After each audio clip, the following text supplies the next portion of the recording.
Seasoner and Co.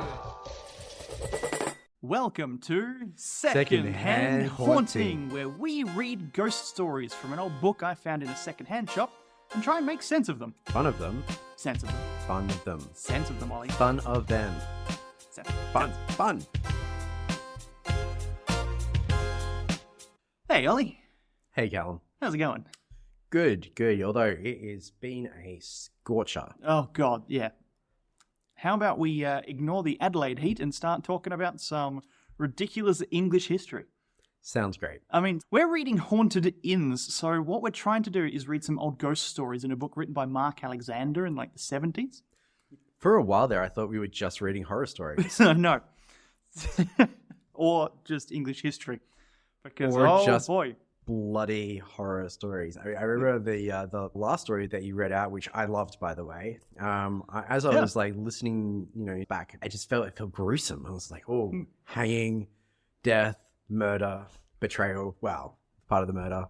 And if you haven't listened to Queen Mary at the Talbot Hotel yet, just when you do, I apologise in advance for getting the relationship between Queen Elizabeth I and Mary, Queen of Scots, wrong. They were not sisters, they were cousins. There you go. Now, they're also royalty, so take that all with a grain of inbred salt. Right, but she still killed family. Yes, absolutely.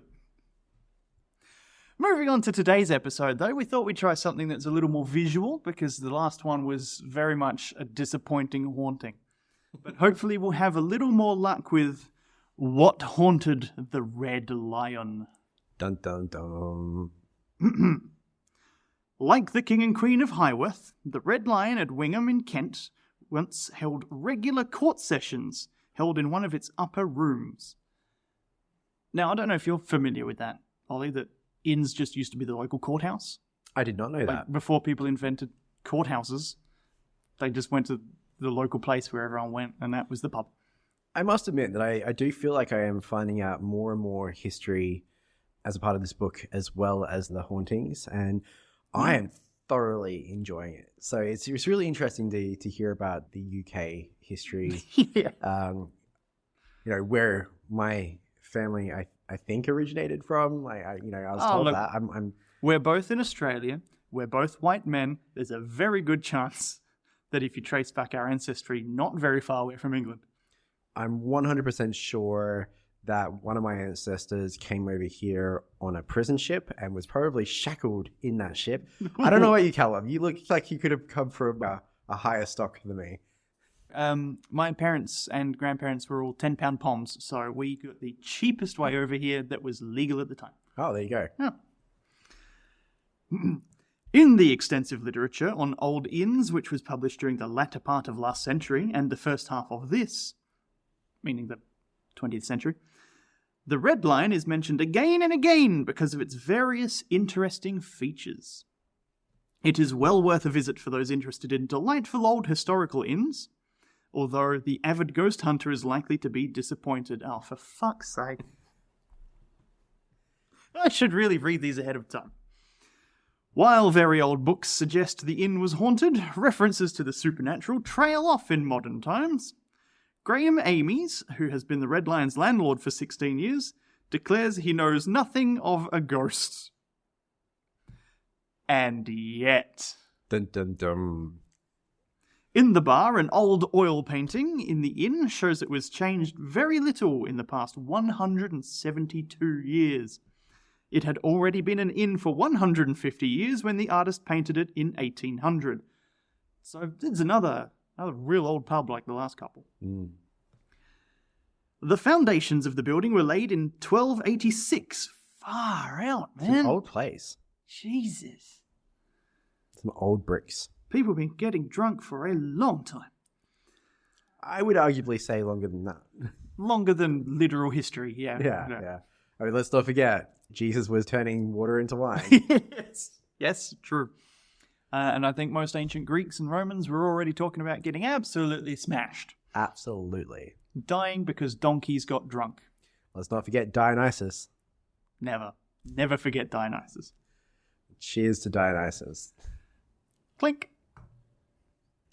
The foundations of the building were laid in 1286 when it formed part of a monastic establishment. Okay, so it wasn't always an inn, it was once part of a monastery. And what are monks famous for brewing? I'll give you a hint. It's not tea. It's not. It's wine, isn't it? It's beer. It's absolutely beer. It's beer. I got it right the first time. Yay. Honestly, I didn't know that. I didn't know monks were famous for brewing beer. I don't even know where I pulled that from. How on earth would you think that living in a monastery was bearable without it? Drunk all day. Heck yes. It remained church property until the dissolution, when, for a time, it became a private house. From 1703 to 1886, the inn was a venue for the local court of petty sessions. I don't know what that is. I assume it's just when you've got a trial that needs to happen with a judge and stuff, but it's not important enough to go to like the King's Court or the local Earl or Baron, you just hold it in the pub. Do you think petty used to just mean small? Yeah. So it's like when people are being petty, they're just being small. They're being small, yeah. Never thought of it like that before. It even survives in the legal code these days in terms of like petty claims, petty crime. Yeah, for sure. It's really fascinating that, well, not unexpected to me that official buildings in small towns would be used for multiple purposes, but... Yeah. And look, it's a big room you can fit a bunch of people in. Yeah. So probably town council, courts. Oh, yeah, absolutely.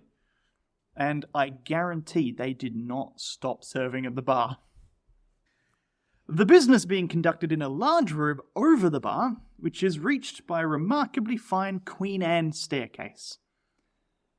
If you know what a Queen Anne staircase is, please send us an email. The link is in the description.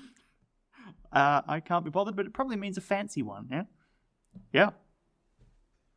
The Red Lion was also used as the headquarters of the local fire brigade in the days when the pumping engine was drawn by horses. Have you ever known that in terms of pub or inn names that they get reused across countries and states and towns? You know, they all seem to have the same name. Yeah, like for instance, I was recently booking a stay at the Black Swan Inn in York, and my goodness, I kept on getting it confused with like 3 or 4 other Black Swan Inns within about 10 kilometers of York. They clearly didn't have good trademark law back then. No. Well, do you know why they were called stuff like that? The Slug and Lettuce, the Red Lion, the Black Swan? No idea. Can I guess though? Oh, yes, please. Was it because of family crests? Oh, I think you're heading in the right direction. Yes. Okay. So imagine back in like the 1200s or whatever, when no one can read and write. Maybe the gentry, but no one else. What you would do is you would hang a logo out the front of your pub, right? Of something really obvious, say like a red lion that does not exist in nature. Lions aren't red. But now there's a sign out the front of the pub of a red lion, so when you talk about the Red Lion, everyone knows which pub you mean. So it's just iconography. Right, there you go. So I thought that was quite nice of you to give me that because I feel like I was way off. But it's not a family crest; it's a pub crest. No, actually, that makes a lot of sense, and a lot of historic films and television shows that I've seen around that time, they do reference the ability of one to be able to read. Yeah, because it was very rare back then, and it's easy to just hang a shingle with a pretty picture on it. You know, I sometimes think that we genuinely don't think about how lucky we are to have the level of education that we have today. Well, at least us. You know. Sometimes I think I'm extremely lucky to be able to read, and other times I'm almost finished with a story about the Red Lion. In the stables at the back of the inn, you can still see their stalls, while the names painted above them are simple memorials to Snips and his teammates. I don't think this is going to explain whether Snips is a firefighter or a horse. It's in the stable. It's a horse. A horse called Snips. Oh. For anyone that didn't hear that, I was like, nay. Will that stay in the edit? Maybe? Nay. With such a history, the Red Lion has every opportunity to become haunted, but it seems no monk or gallant glides along its passages these days. Oh, imagine if it was actually the horse that was haunting the place the whole time. Wait a minute. Does this imply that horses have souls. Well, I don't know if we need to go down that particular rabbit hole. I was about to say that. I feel like we might be getting off topic, and I feel like I could talk about that for quite some time. But as a general answer, I'm going to say yes, but I'm going to say leave it there. Okay. Nevertheless, the inn has had a reputation for being a scene for supernatural happenings. And a Wingham villager told me emphatically that the ghost was that of a suicide. We've got like one paragraph left of this thing. I tells ya. It was suicide, I tells ya. Yeah. Quote, "He used to be seen walking past a wall of the Red Lion at midnight," he explained. "He was quite real looking, but suddenly he would vanish into thin air." Just gone. Okay, that was more like Australian than I'm not sure. I don't think if Australian is just drunk English. So true. Yeah. Well, look, that's the end of that one, and that was incredibly disappointing, and I think we should just forge on to do another one in this same episode. What do you reckon? I'm happy to take your guidance on this, Callum, so whatever you prefer. All right, let's do it.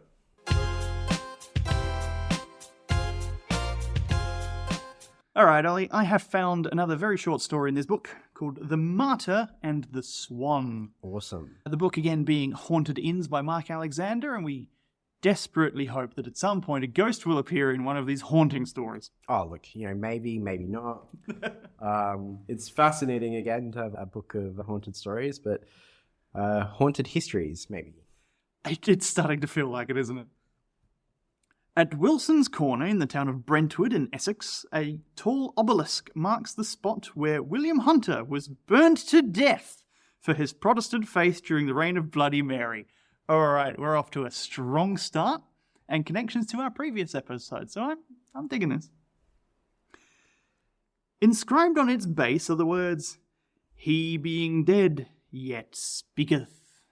First of all, I love that quote. Yeah. It's almost saying on that obelisk that the ghost haunts the area. I love the fact they've gone to the efforts of plonking down a big stone obelisk, right? Yeah, and it's funny when I think about that as well. It makes me think about the prevalence of obelisks in our society. Yeah, so the obelisk must have been put down somewhere, mid-1800s? Because that's when England at least really discovered obelisks in Egypt, I think. It wasn't much earlier than that.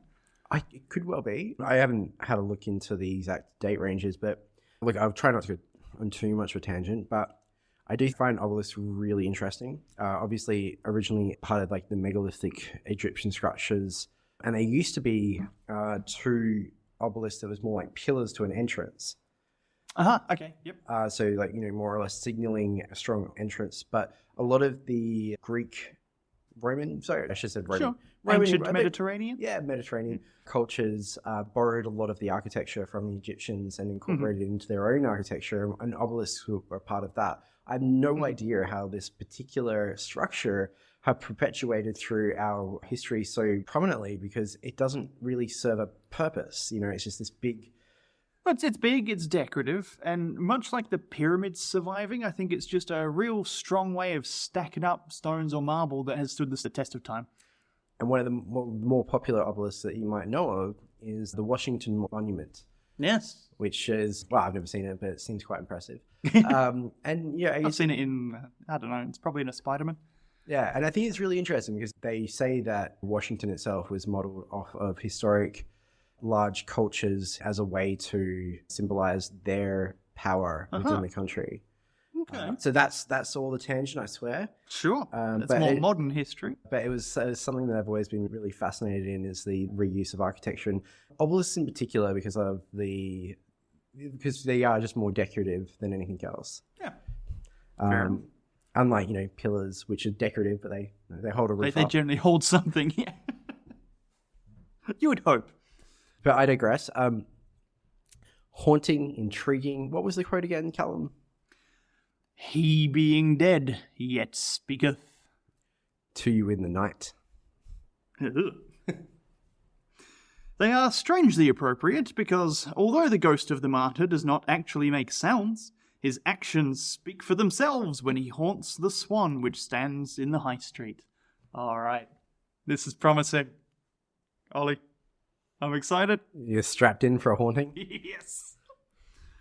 I had not been in the bar long before an old regular was telling me about the strange happenings there. Oh, good. Good. Stories about ghosts from local drunks. I love it. No, I'm not going to do another voice. It's Mr. No, I'm almost doing a voice. Well, I'll tell you. Can I have another whiskey shot? Yeah. I seen something. You buy me a drink and I'll tell you about the ghosts. You know, when oh god, what's the time? when like, what was it? Oh, the night. Yeah. Where was that whiskey? Yeah, no. No. It's Mr. Hunter, as we call him, he said. He makes things happen. Do you see those big copper plates on the shelf up there? I've seen them roll along by themselves. It was as though someone was pushing them, but there was no one there that we could see. And that's all he says, apparently. And that's enough. That's a lot of haunting for our measure. Yeah, all right. So there's big round things on a shelf that is extremely old, and sometimes they roll along. Well, I mean, it's better than I heard a click-clacking of a potential horse at 2 o'clock in the morning. Or I heard a maid crying next door. Sorry. What I'm seeing here is an apparition that has moved things in a poltergeist-like fashion. Exactly, yes. Apparition is visual, poltergeist is moving things. Dun, dun, Yes. dun. Oh, sorry, I should have just said poltergeist, right? But Yeah. that's, You're well, good. hey, we live and we learn. That's what we're here for, to learn about ghosts. Daphne Thorpe, wife of landlord John Thorpe, explained that William Hunter had been imprisoned at the Swan before his execution. Okay, so, as well as being the courthouse, pubs could also be jails? I guess Multifaceted establishments. Yeah, I guess the room's upstairs locked from both sides. That's disconcerting. Oh god, don't lock William Hunter down like in the basement with all the kegs, though. Do you know, there's a building in the city, I won't tell you which one. In Adelaide? In Adelaide, yeah. There's a building in Adelaide that I've gone past, like 1,000 times, and I've thought absolutely nothing of it. Uh-huh. And then it was pointed out to me the other day that it's actually a jail. Like a proper jail, like a proper working, functioning jail. Oh, is it like that? Like there's prisoners in there Yeah, today? there's prisoners in there today, yeah. Oh, And- okay. And it's, I think, relatively temporary jail. I don't know what the incarceration time is in the jail. I believe a jail is where police would put someone after an arrest but before sentencing. Something like that, And yeah. a prison is where someone goes to serve their time. Right, so this would definitely be a jail. Yeah.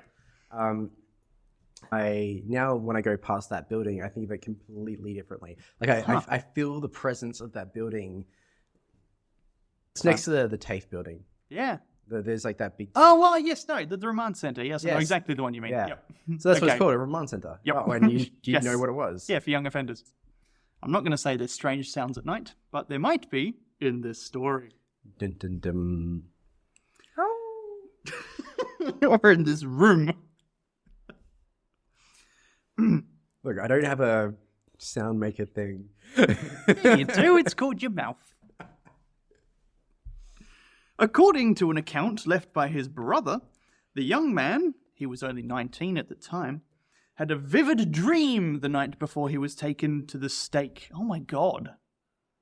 So this guy's going to get burned at the stake? Maybe. Damn. No spoilers.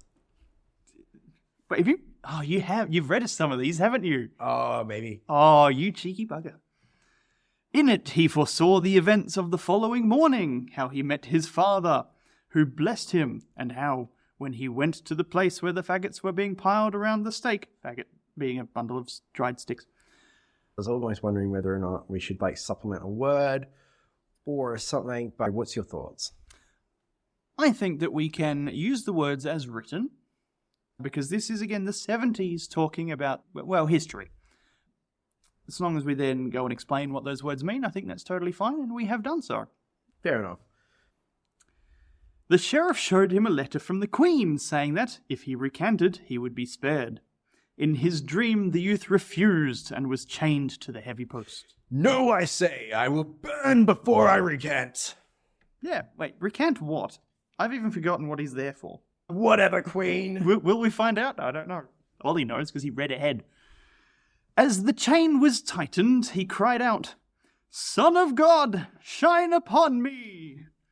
At these words, the sun suddenly appeared from behind a cloud, and a sunbeam illuminated the figure of the martyr, much to the awe of the silent onlookers. No, silent. Next day, 26th of March, 1555, everything happened as William had dreamed it. Just before the torch was applied to the brushwood and faggots, a priest came forward with a popish book to give the prisoner a final chance to renounce his faith.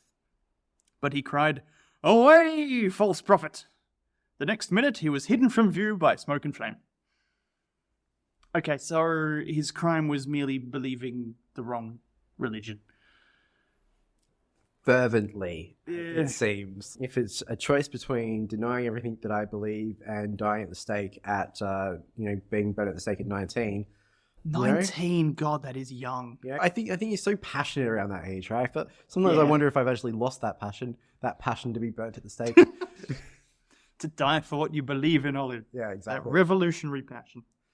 Viva Allah! What was the religion? I'm trying to look through to figure out who was who.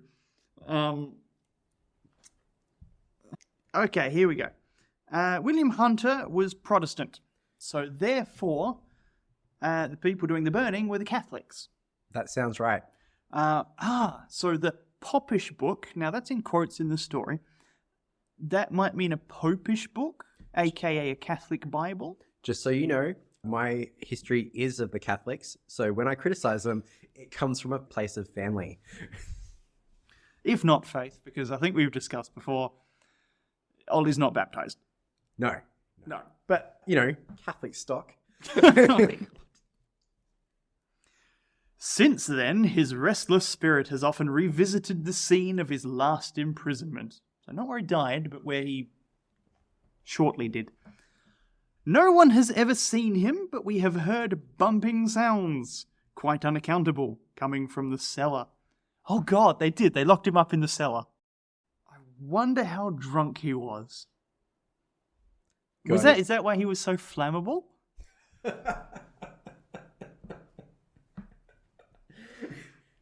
Oh, God. I find that funnier than I think I should, in fact. Imagine him taking his shot and it just catching a his stomach or something ridiculous. I don't know why. He's up on the stake, right? The Catholic priest there is ready with a flaming torch to burn him. The sun shines and he bursts into flame. And the priest goes, "I hadn't even torched him yet." It's like the punchline of the joke. Yeah. Hey, I haven't even touched him yet. It's the torch line. No. Oh, loved it. No. Mrs. Thorpe said, "Sometimes furniture is moved about mysteriously during the night, and the lights are switched on and off. Many people have noticed something peculiar about the stairs which led up from the cellar to the top of the building." So just so you know, I feel like this is a ghost after my own heart. If I was a ghost... Stumbling around drunk. Yes. Flicking lights on and off. Stumbling 100%. about furniture. Definitely. And you know what I would do if I was a ghost? I would move something that you thought was somewhere to somewhere else just to mess with you. You'd wake up and it was what? I swear I left that coffee cup in the other room. Right. That's totally inconsequential. Move, the one- TV remote is now in the bathroom. Or even better, move one chair perfectly in the place of where the other chair is. Oh, swap two chairs? Yeah, swap two chairs. Ooh. And then just wait to see if they notice. Do you think the ghost is waiting there? I would be. Yeah? Okay. I just genuinely assume that the ghost is always there all the time, just hanging out. Just what's going to happen next? Oh, no, I don't know why. In the shower while you're changing. No. I always thought about ghosts as like sort of popping in and out of existence. Like they're there just only while they're there and then they're gone. Where are they Having going? them hanging around is... Like, where are they going? I don't know. Like, so Where do they come from? alive people. Yeah, I guess. You know what? Your idea has a lot more internal consistency than mine does, so I'm happy to go with it. However, I will I'm not. absolutely confirm that is the most my spine has tingled in reading this book. First of all, amazing. Second of all, I knew this one would be good. Oh, here we go. We've got the good old faithful here. There are sudden drops in temperature and the feeling of a cold presence. No, it's an old drafty pub. God Or damn it. it's a presence chilling you to the bone. No? Didn't not. Okay, cool. I wish the listeners could see my face right now. Oh, it's full of contempt. She added that she was not frightened of the ghost. I have every sympathy for him, she said. It has been suggested that we have him exorcised, but I would not dream of it. Well, that's mean. No, but she wouldn't dream of having him removed. Yeah, not letting him pass on to the afterlife, keeping him trapped in a pub where his only entertainment is turning lights on and off and moving chairs. We don't know what exercising does to them. Maybe that's putting him into some sort of limbo. I thought of it as like genuinely that she sympathized with the ghost and thought that they wanted to stay around, so she wanted to help them like stay around. I looked at it from a place of love, I'm going to say. Okay. I think that's probably how she's seeing it too. Yeah. But, you know, maybe you're right. And maybe she's being horrible and she doesn't know it. But I don't think she knows it. Aren't most horrible people being horrible without knowing it? I think it's only a small percentage of people who are horrible and know it. God, if I was being horrible and I knew it, I would be quite sad. Yeah. So you'd just be horrible. And not know it. No. You'd still know it, but then you'd just be horrible. Like, And make Scrooge. everyone... Yeah, I guess. Yeah. The most haunted part of the Swan... Screw you, Tiny Tim.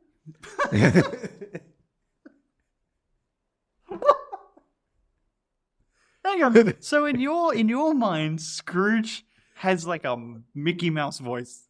Maybe. All right. If there is a version of A Christmas Carol that I want to see more than just watching Muppets Christmas Carol again, it would be Mickey Mouse playing Scrooge. Now, I could talk more on this, but I feel like we'd be sued. Good point. I want to see Scrooge played by Steamboat Willie, who I believe is now in the public domain. Oh, boy!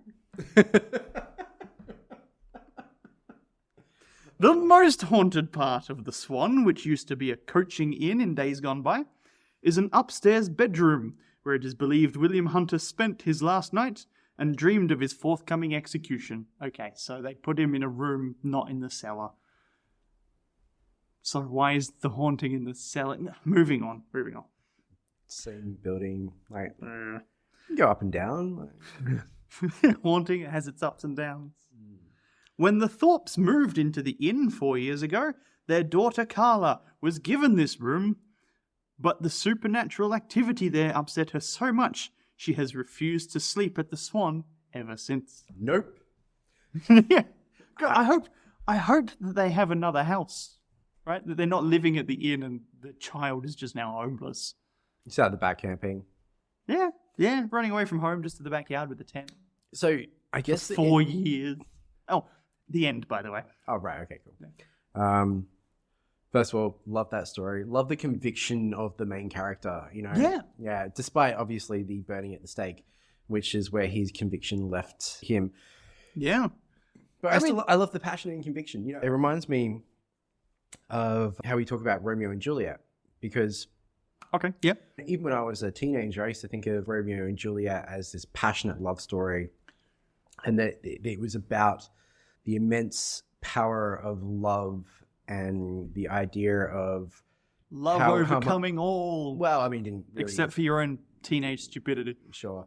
But like I heard that it was actually proposed by Shakespeare, and feel free to correct me on I'm this. not going to know enough, Yeah, but sure. but like, anyone out there, if you want to email us and put in the correction. But let's hear what you have to say first. but if it was my understanding that Shakespeare wrote that play as a warning to the folly of teenage love, and that it was more of a warning to actually like listen to your parents. So it was more like, if you're not mature and you don't act maturely, then you'll die. So or look, if you are that immature, and that's okay to be that immature because everyone goes through that phase at some point, usually in their teens, don't make life or death ultimatums. That's the line that's too far. Yeah, I guess I relate it back to this because it's kind of like, it's interesting is for me, it's the same thing, right? You've got this 19-year-old, they've just come out of puberty, they're still full of hormones and passion.